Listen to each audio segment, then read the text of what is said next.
The upper and lower Tagelma people lived in the Umpqua and Rogue River valleys with food supply determining where they lived each summer and winter.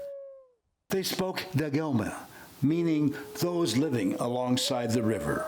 In the early 1800s, trappers from Canada's Hudson Bay Company arrived in the region. Many Cow Creek surnames today, Dumont, Rondeau, Parasou, came from intermarriage of tribal families and trappers. With the Applegate Trail opened in 1846, gold rushers stormed southern Oregon, polluting streams, building cabins, and fencing in livestock. Farmers filed claims on Cow Creek Umpqua land. Desiring peace, Rogue and Umpqua tribes signed treaties with Superintendent of Indian Affairs Joe Palmer. One of the treaties, signed near Council in Cow Creeks in Douglas County, gave the Cow Creek their modern name.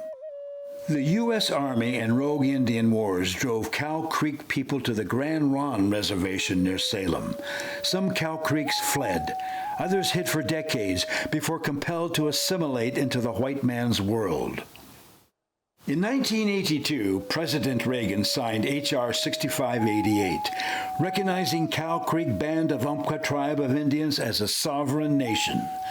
Once known as a landless tribe, the Cow Creek bought back and restored 37,000 acres of their ancestral land.